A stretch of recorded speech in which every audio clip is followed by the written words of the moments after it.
Hello, my name is Delilah Cordova, visibility creator here at Omnipresence Studios.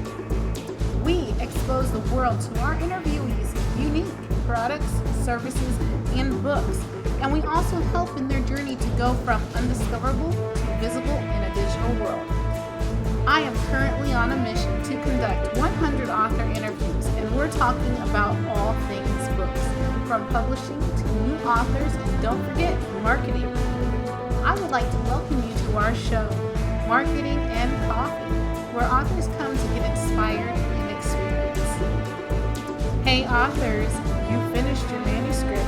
What do you do next? If you would like to learn more about being featured on my show, go to marketingandcoffee.com. And without further ado, meet our next awesome author.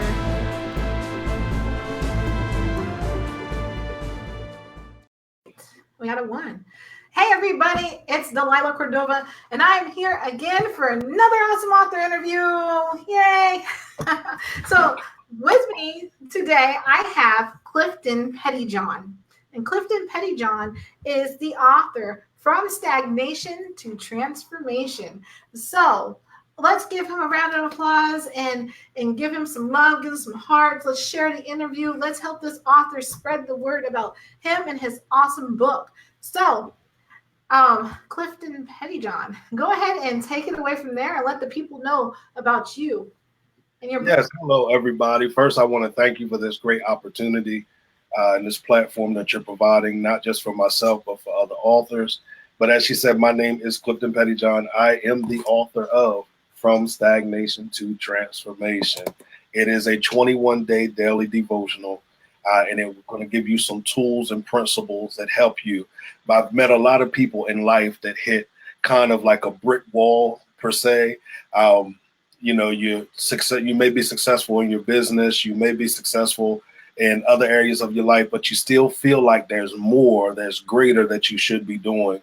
This book right here kind of helps navigate you to your purpose. I say we all were created for a reason and with purpose in mind. And that is what I love to do. I'm a purpose strategist and a transformation coach. I always tell people I provide ventilation through coaching, consultation, and speaking. And that ventilation is simply fresh air.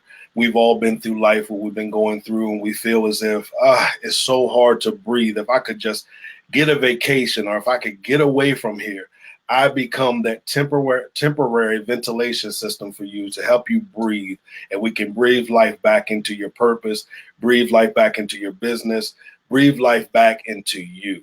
So that's basically what I do. That's what the book does. We also provide purpose empowerment workshops that are frameworked around this book.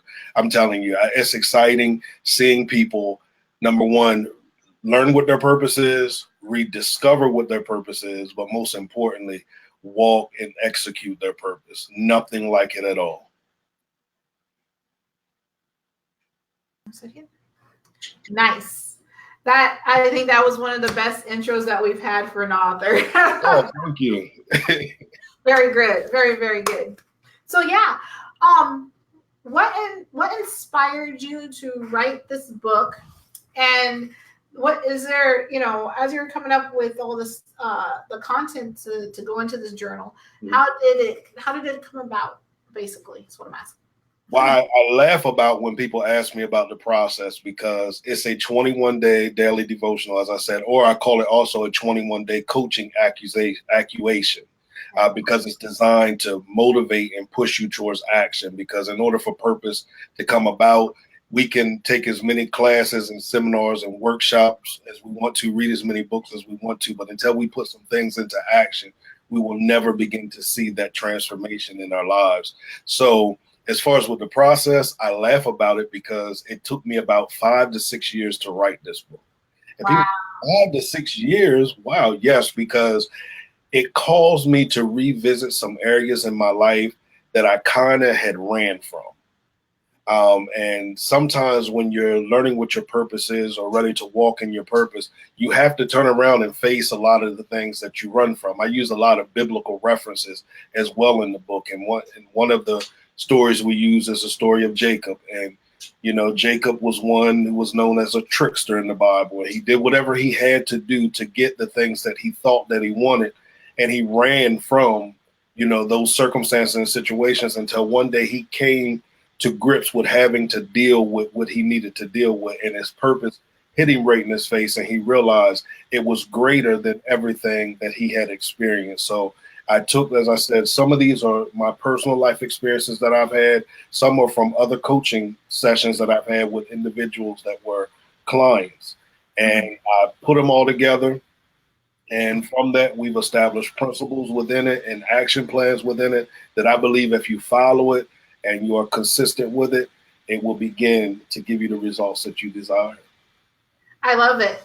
I love it. And you know, you're an action taker, right? Because a majority of people have a book that's in them, or they have created so much content, but they just haven't taken the action on taking all of this knowledge that they have and putting it into a book. And you've done this, and you're taking it to the next level. And so next question to you is: are you using your book as a platform to bring you into speaking engagements, or I like to think of it like as a resume? In the beginning, I didn't, because I'm going to be honest with you. When I released this book, I didn't know what I was doing. I honestly didn't know what I was doing. And then actually I had a colleague read it, and they were like, Cliff, this is a coaching program. Why are you not doing this as a coaching program? Why are you not using this? Now, in ministry, I used it. Some of these I've used and different messages that I've ministered and different things like that. But I never thought about it from a inspirational speaking standpoint. Because honestly, you know, some of the things I talk about in the book were struggles with self-esteem, and even my thought process of who will want to read anything that you're going to write and who will want to listen to anything that you have to say.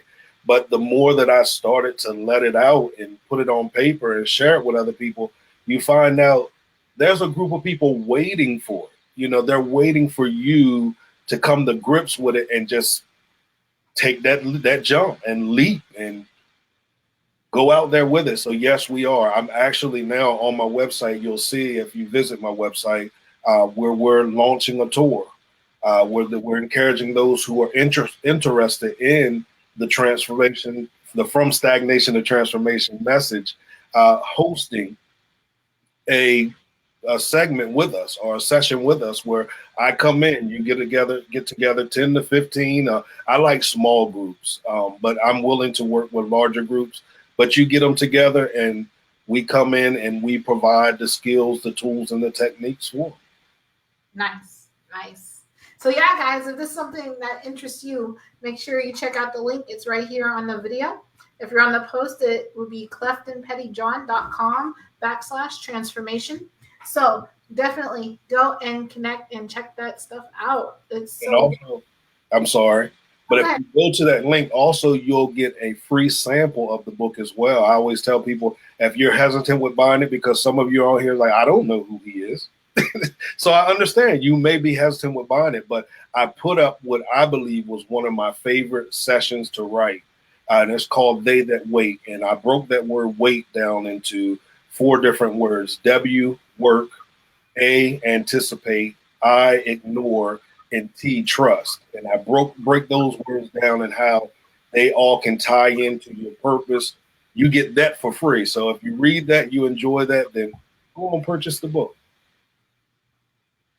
I'm writing it into the chat here. Wait. Yeah, yes. There you go. All right. So with that, Izzy was asking, she's asking him, so your target audience are like the college goers and office personnels? No. Although I love to include them in my target audience, I also, the main people that I reach are basically those who have kind of either given up on life or given up on being able to do something greater in their lives. So it may be the college goer that's only going to college because mom said I had to go to college, but I've switch my major 10 and 15 times because I just don't know what I want to do. Or perhaps it's the one that just didn't go to college. They were not financially able to go to college, or they just felt they didn't feel the pull to go to college, but they have a business idea. They have books inside of them. They are creative. It's mainly geared towards those to understand that whatever path that you decide to walk down, that there's a great purpose connected to that path. Yes. There's one thing I wanted to say that I wanted to put up here, and it was written in the information y'all gave me. It says, my question to you is, what portion of your journey have you empowered to hold you back? And that is, that question right there is so powerful, because we're in, like, from my point of view, we enable ourselves. We beat up, we play the victim to ourselves. We beat ourselves up. So we're so harsh on ourselves that we don't allow ourselves to move forward. And having somebody like you in a book like what you're, with the mission of what you're doing is so important, because we need to know what our life purpose is. We need that guidance to get to where we gotta go. We gotta be able to answer this question and face our demons ourselves and push forward. You know what I mean? So go ahead. I like that question. I saw it on here. I was like, this is a really good question. And the reason why I pose that question is one of the days that I write in the book is the freeing of yourself. Yeah. Because sometimes we don't realize, yes, it did happen to you. I mean, we deal with some very, being in ministry, we've dealt with rapes and molestations and loss of jobs and divorce. And I mean, from extreme to, those that we may view as minor, but each and every one of those situations, if we empower those situations, they are still able to hold us back. There are some people that still make decisions based off of a situation that happened to them in the 4th grade. I stood up, I gave the wrong answer in class. Everybody laughed at me. And because they laughed at me, now, even if I have a very good idea, I'm going to hold that idea in because I don't want to be laughed at anymore. And these are some of the things that we want to help you get past, because those are the things that do hold you back. And I don't want to make it seem like I'm selling like this easy formula. It's not an overnight process. That's why it's called transformation, because transformation takes a while. But inside your transformation, there are several transitions. And many times we get stuck in transition because we're fighting, the process. And we have to learn how to stop fighting the process and begin to fight for our purpose. Right. I'm with you on all of this here. So, with that being said, along your journey as an author here, what would you, now that you have published your book and you're at where you're at, what would you have done differently, or what's a little bit of advice that you would give for authors who are in the same, or where you were at, to published author? What's some advice you would give? The greatest advice I always give everybody, and it seems very basic, but I tell them, just like Nike said, just do it. Stop trying to process it and figure out, well, I don't have, money for marketing, and who's going to help me publish my book, and who's going to do this, and what if nobody reads it? Just do it. Put it on paper. You don't even have to try to put it in order on paper first, but just get it out of you.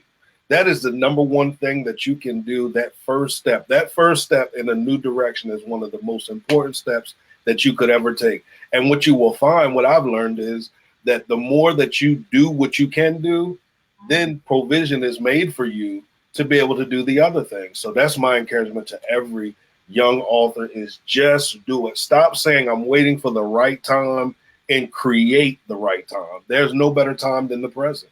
Get it on paper, get it out of you so that you can have more creative ideas. Because sometimes we smother the creativity inside of us because we won't release what needs to be released now. Right. I love it. And, and people, they just spend so much time getting stuck. and holding on to things Mhm. because they're scared. They're scared that somebody's not going to like their idea. They're scared that somebody's going to steal their idea. They're scared that people are going to judge them. They're scared of this, and that. But you have to learn and get things out there and fall down Yes. and build back up. How else are you going to get better if Right. you don't take a step and you don't make that move? You have to make the move. That's the first day of this book is called First Steps. And what you learn, I parallel it to a baby. When a baby learns how to walk, many times they have to use a couch or a person or a stand first to learn how to stand up. They might take one or two steps, they fall down, they may cry, but they get back up and they keep trying. With many of us in life, we've had some traumatic things happen to us. And some of us are so afraid of success that we could continue to submit to failure. Now, we label it as I'm afraid of failing, but it's actually the success that we're afraid of, because in many of our minds, we've never experienced success because we don't even know how to define success. If you can't define success and goals correctly, you'll never feel like you're accomplishing anything or accomplishing anything of any value. So that's why I encourage people, take that first step. And if you fall, pick yourself up. And that's why I also encourage people, to find a coach or a mentor, find somebody, because think about when a baby's learning how to walk. Many times an adult sometimes has to come, pick them up. Sometimes they might scrape their knee. They have to attend to the knee so that it can heal correctly. And they help them, encourage them, push them to learn how to continue to walk. Since, now, do you Google yourself? I do. I honestly do. And then when you Google yourself, how do you feel? I feel somewhat accomplished, because I tell people, because some people are like, well, I never want to feel accomplished because it'll stop motivating me. No, that's part of the motivation for me. Is like I Google myself and I see my book, or I see an event that I'm having, and I'm like, wow, that's me. Like, because I know me, other people may not know me, but I'm just thinking like, wow. Yeah, so I do. Yes, I do Google myself. It's motivation because I want more when I Google myself. But yes, I do. So I had to ask that. It's a fun question, and every author has a different answer. I do. I'm not ashamed of it. So my next question to you is, when did you learn that words have power? It was my 11th grade physics teacher. And it's crazy because people are like, physics teacher? Yes. He used to make me get a dictionary every day, learn a new word, and then use that word throughout the class and throughout the day. And if he saw me in the hallway, he would ask me for that word. And I didn't understand why he was doing it. I really honestly did not understand why he was doing it. But then as time went on, I was like, wait a minute. He's helping, it helped me to build my vocabulary, and it showed me the power of words, and not just the power of how the surface of a word, but it made me learn the denotation of words as well, so that I can see just how powerful they are. And I honestly, in this book, I use some words that a lot of people may not have heard of before, because I want you to expand your vocabulary. Right. Nice. Nice.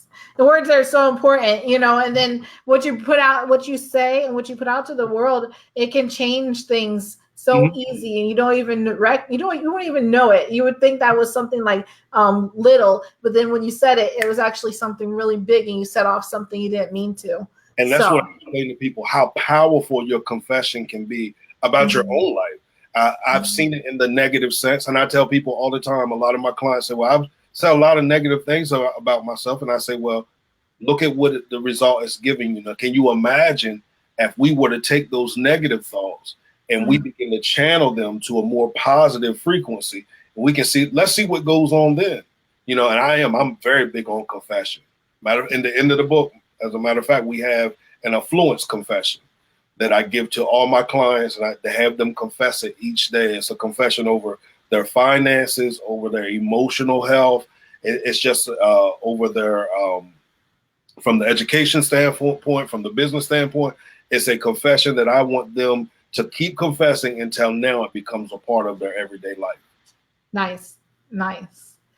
So, Clifton, PettyJohn, what is to come for you? What is next? What's going to happen? And then what are we expecting to see from you? What's going on? Well, if you are in the Trenton, New Jersey area, this Saturday, we are beginning something exciting, something new. I don't like to call it a church. I rather call it a faith-based community, but we are going to gather together at the Trenton Free Public Library. I believe it's at 1 p.m. It's on my website as well, but it is the Transformation Center. We have taken some of the principles we've outlined in this book, and now we are taking it to the ministry side of things. So if you're in Trenton and you don't have a church home, or you've had a bad experience with church culture, I want you to come. I want you to experience this. I want you to see that there is hope on the other side. If you're interested in that, you can visit www.thetransformationcenter.life. www.thetransformationcenter.life. And center is spelled C-E-N-T-R-E. C-E-N-T-R-E. But you can go to my website and it'll give you a link to it as well. But that's one of the things that we have that is exciting. My next book is due to be released in December. It's called What Now? And it's kind of going to take us from stagnation to transformation. But what I mainly wanted to focus on in this book was some traumatic things that I had experienced in my life, and how I handled each of them, and how I was able to move past them. I give the good handling, the bad handling, all of that. And what have I done with that? And if you faced it, what should you be doing now in order for you to experience success in your life? Nice. Thank you. Awesomeness. All right. So my last question. All right. is, at the end of the day, after all is said and done, what does literary success look like to you? Literary success looks like, I know a lot of people might say that I sell a lot of books, and I do want to sell a lot of books. However, to see people's lives actually transform, and to see people actually saying, I read your book and it inspired me to open my business, or it inspired me to reconnect with my family, or inspired me to press beyond the norm. That's what it is for me. It is that I have connected with people to understand that, yes, I'm real. I'm a human as well. I've went through some of these same life changes and life experiences, and I was able to take it and capitalize on it and grow from it, and they be able to as well. That's what the success of literary success means to me. Nice. So, you guys, you need to go and you need to connect with Clifton. I have shown his website throughout the video, but here it is again below. Yes. And if you guys think Clifton is awesome, I need you to share the video. This way. I need you to share Clifton out. Share it so everybody can see it. Yeah, and let's help our authors. Hashtag support your author. And if you have read Clifton's books or you read other authors' books, I want to make sure that I remind everybody to leave a review. Yes. Amazon reviews are so valuable to your author, so make sure that we are doing that and support the authors. Yes. Clifton, where else can we reach you at? Okay, here are my social media handles. Mm-hmm. On Facebook and Twitter, you can reach me at CP Ventilates. Again, CP Ventilates. VNTILATES. CP Ventilates.